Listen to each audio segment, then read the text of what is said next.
ඔන්න අපි අද අලකිරි ටොෆී හදන්නයි යන්නේ. ඔයාලා කිරි ටොෆී හදන්න දන්නවා නම් එහෙම අලකිරි ටොෆී හදන එක හරිම ලේසි. මෙන්න මේවා තමයි අපිට අලකිරි ටොෆී හදන්න ඕනේ කරන්නේ.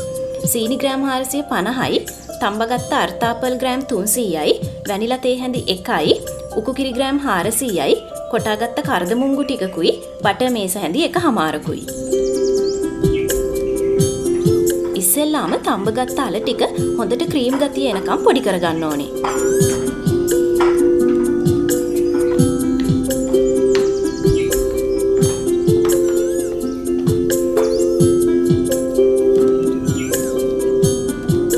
ඊළඟට අල ටිකට සීනි දාලා සීනි ටික හොඳට දිය වෙනකම් මද ගින්දරේ දිගටම හැඳි ගන්න.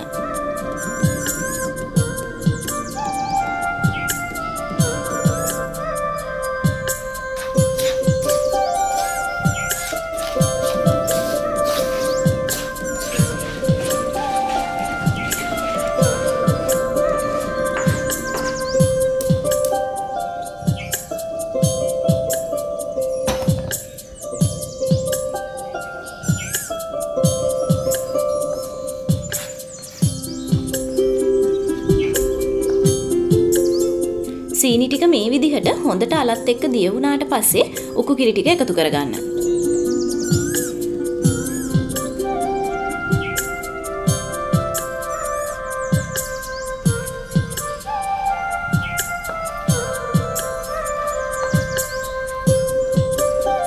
උකු කිරි ටිකත් හොඳට කලවම් කරලා වැනිලා ටිකයි කොටාගත්ත කර්දමුංගු ටිකයි දාගන්න.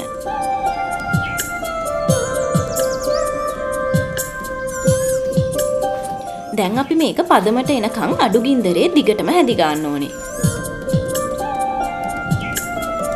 මේ අල ටොෆී මික්ෂර් එක ටිකක් ඝන වේගෙන එනකොට බටර් ටික දාලා කලවම් කරගන්න. මේ වෙලාවේදී ඔයාලා මේක දිගටම හැදි ගන්න ඕනේ. නැත්නම් එහෙම මේක හරි ඉක්මනට අඩිය අල්ලනවා.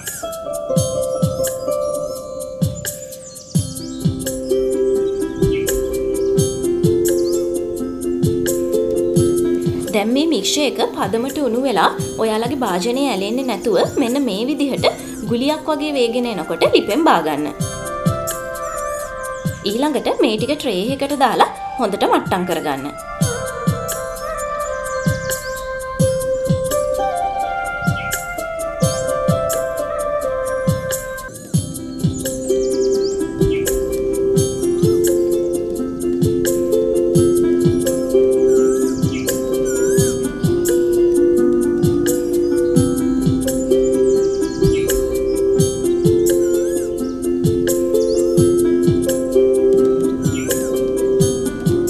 මේ මික්ෂර් එක විනාඩියක් දෙකක් විතර මේ විදිහට නිමෙන්න තියලා කෑලි වලට කපා ගන්න.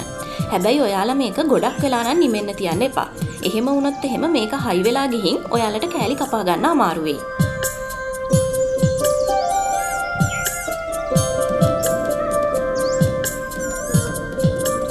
කෑලි කපා ගත්තට පස්සේ තව ටික වෙලාවක් මේක හොඳට නිමෙන්න තියලා හුලං වදින්නේ නැති විදිහට අහුරගත්තාම ඔයාලට ටික දවසක් තියාගෙන මේ ටොෆී ටික කන්න පුළුවන්.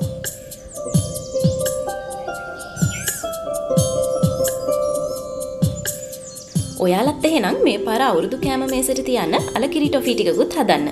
අලකිරි ටොෆී හදද්දි මතක තියාගන්න ඕනේ වැදගත්ම දේ තමයි මේ මික්ෂර් එක ලිපෙන් බා ගන්නකම්ම අඩු ගින්දරේ එක දිගටම හැඳි ගන්න ඕනේ.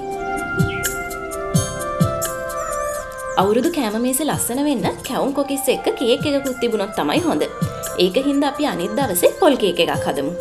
එහෙනම් ඉතින් ඊළඟ දවසේ ආයෙත් ඔයාලා හම්බ වෙනකන් මගේ channel එක subscribe කරලා bell icon එකත් press කරන්න අමතක කරන්න එපා.